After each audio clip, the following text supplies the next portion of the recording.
오늘 교육 내용은 주문 수집, 그리고 주문 수집을 하시면서 이벤트 및 자동 보류 관리, 그리고 물류 대기를 통해서 재고 검토 및 직배송, 그리고 직배송을 통한 업체별 발주, 그리고 자사 배송에 대한 상품의 경우에 송장을 자동 생성해서 송장 출력을 하게 되고요.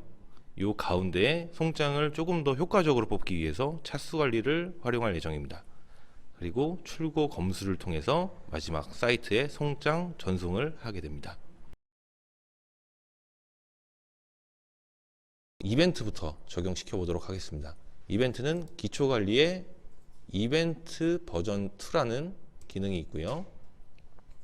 이 이벤트 버전 2 기능에서 등록 버튼을 누르시고 이벤트 명칭을 작성을 해줍니다. 이벤트 명칭은 수시로 이제 내리고 올리고를 하셔야 되기 때문에 좀 직관적으로 넣어주시는 게 좋습니다.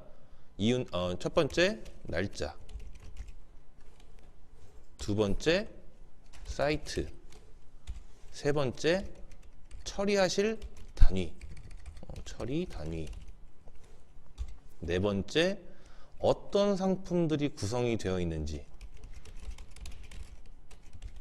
다섯 번째 어떤 상품이면 그 다음은 이제 뭐 수량으로 걸 건지 아니면은 금액으로 이벤트를 걸으실 건지, 그리고 마지막은 사은품은 어떤 게 나갔는지. 이렇게 작성을 해주시면은 나중에 이벤트를 여러 개 등록하시고 나서도 이제 날짜가 이제 지난 것들이라든지 날짜가 임박한 것들이라든지 특정 사이트에 대한 것들을 이제 좀 수정을 해야 된다라든지 했을 때 조회나 검색이 빠르고 조금 더 효과적으로 보실 수 있습니다. 첫 번째 날짜라고 제가 놨는데요. 날짜. 그래서 적용 기준일을 주문일 기준으로 놓으실 건지 수집일 기준으로 놓으실 건지. 근데 보통은 이제 주문일 기준이죠. 왜냐면 사이트에 우리는 몇 월 며칠부터 몇 월 며칠까지, 예를 들어서 4월 1일부터 4월 22일까지 주문에 대해서만 사은품 A를 드립니다. 사은품 양말을 드립니다. 이렇게 되면은 주문일은 4월 1일부터 4월 22일까지 이렇게 놓게 되는 거고요. 옆에 있는 플러스 1 해서 가로 열고 추가 확인 날짜라고 되어 있는데요. 요거는 이제 어떤 것들을 의미하냐면은 이벤트는 실질적으로 22일 주문, 그러니까 주문일, 주문 수집하면 나오는 이 주문일이 22일인 것까지만 이벤트를 적용을 하는데, 예를 들어서 이벤트가 저희가 이제 적용이 끝나게 되면 얘는 이제 회색으로 해서 잘 안 보이는 색깔로 바뀌게 되거든요. 더 이상 이벤트를 적용을 시킬 이유가 없기 때문에. 이렇게 되면은 예를 들어서 23일이 뭐 공휴일이거나 아니면은 회사에 뭐 특정 일이 있어서 수집을 못하는 날짜였다라면은 이벤트가 적용이 안 돼요. 그래서 요거는 내가 추가적으로 언제까지 확인하겠다는 확인 날짜입니다. 예를 들어서 나는 우리 회사는 월요일 날부터 월요일 날 확인을 하겠다. 그러면은 추가 확인 날짜는 하루, 이틀, 3일, 4일 이렇게 놔주시면 됩니다. 두 번째 사이트입니다. 어떤 사이트를 적용하실 건지. 전체 사이트면은 전체에다 체크를 놓으시면 되고요. 특정 사이트만 이벤트를 적용하겠다라고 하신다면 선택에 체크를 놓으시고 사이트를 검색해 주시면 되세요.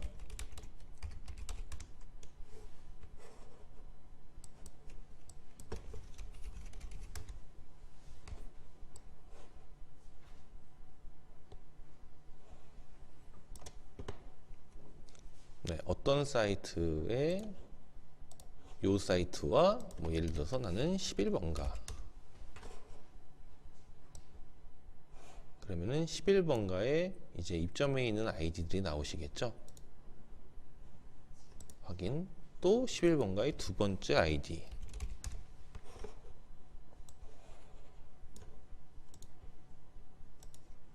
이런 식으로 넣어주시면은 현재 이 사이트에 들어가 있는 3개의 사이트에 대해서만 처리가 됩니다.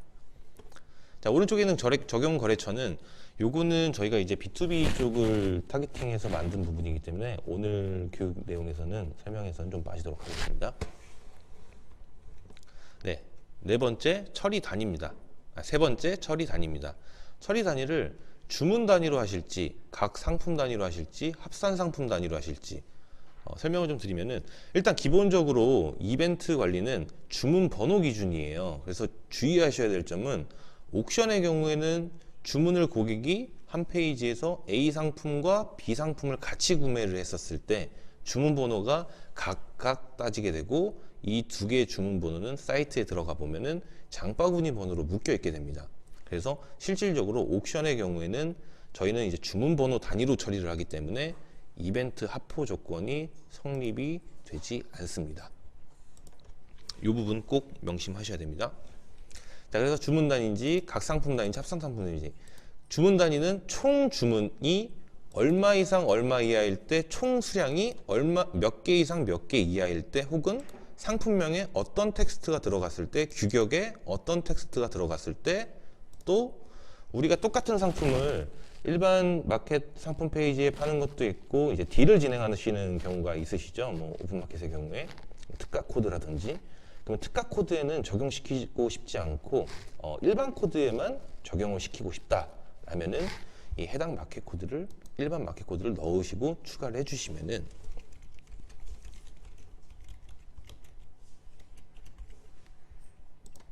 여기에 들어간 마켓 코드만 요 이벤트 조건이 성립이 되게 됩니다. 여러 개를 넣으실 수도 있어요. 두 번째, 각 상품 단위의 경우에는 주문 단위는 이 주문에 대한 것들을 보는 거고요. 각 상품 단위는 실제로 고객이 그 주문에 100만 원어치를 주문하셔도 A라는 상품을 샀을 때만 상품을 주겠다. 그래서 여기에는 상품 지정이라는 게 있습니다. 상품 지정을 클릭을 하시게 되면은 저희 상품 조회셋이 이렇게 나오게 되고요. 여기에 어떤 상품을 샀을 때,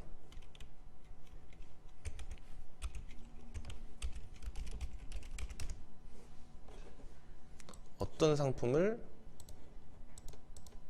샀을 때 이 상품이 또 수량이 몇 개 이상 몇 개 이하일 때, 혹은 얼마 이상 얼마 이하일 때, 대부분 요 조건을 많이 쓰시는 분들은 이제 뭐 마스크팩을 5+1으로 판매하시는 분들, 5개를 구매하시면은 하나를 사은품으로 증정해 드립니다. 이런 경우에는 상품 마스크팩을 넣으시고 각 상품 단위에서 수량을 5개 이상 몇 개 이하, 뭐 예를 들어서 9개까지 사는 고객에게는 마스크팩 하나를 더 증정을 한다. 뭐 10개부터 15개 뭐 이렇게 놓을 수도 있겠죠. 10개부터 14개겠죠. 14개 산 사람에게는 마스크팩을 뭐 2개를 증정한다. 이런 식으로 이벤트 조건을 여러 개를 만드셔야 됩니다.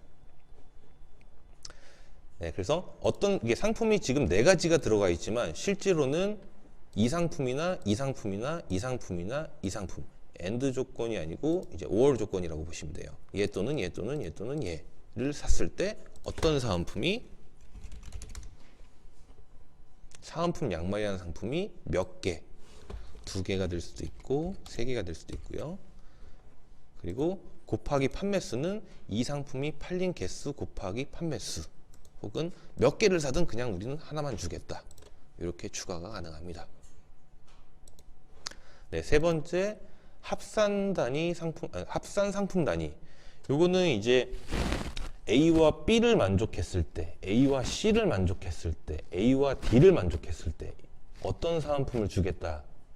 예를 들어서 이제 뭐 비싼 경우가 있다라면은 화장품 쪽이 될 수 있을 것 같은데요. 로션을 산 사람에게는 로션 샘플이 나가고, 스킨을 산 사람은 스킨 샘플이 나가요. 근데 로션과 스킨을 같이 산 고객에게는 뭐 예를 들어서 토너를 하나 드린다. 그러면은 여기에는 상품이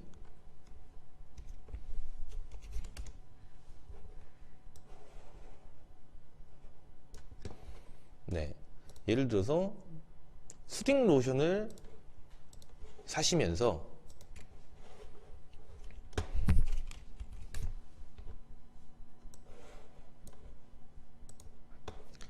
비긴 스킨을 같이 산 고객에게는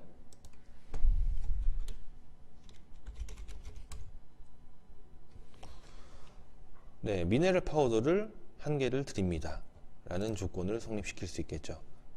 수딩 로션과 비긴 스킨을 구매한 고객에게는 어떤 사은품이 나간다. 각 상품 단위는 이 상품을 샀을 때는 어떤 상품, 이 상품을 샀을 때 어떤 상품, 이 상품을 샀을 때 어떤 상품. 만약에 상품이 다르다 하는 경우에는 이벤트 조건을 다 다르게 만들어 주셔야 됩니다.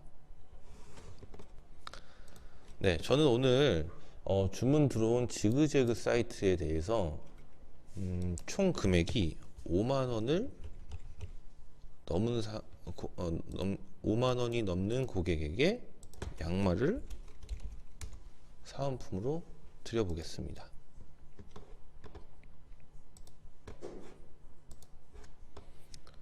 사은품 등록이 됐고요. 이렇게 회색으로 보이는 것들은 이벤트가 종료된 것들, 그리고 이렇게 까만색으로 보이는 것들은 이벤트가 활성화가 되어 있는 것들, 이렇게 확인하시면 되고요. 나중에 이벤트가 끝났다고 지우실 필요 없이 이렇게 회색 상태로 보관을 하시더라도 날짜와 사이트 처리단이 어떤 상품인지 이 정보만 제대로 기입이 되어 있다면 나중에 똑같은 사은품을 처리를 할 때 수정해서 사용도 가능하십니다.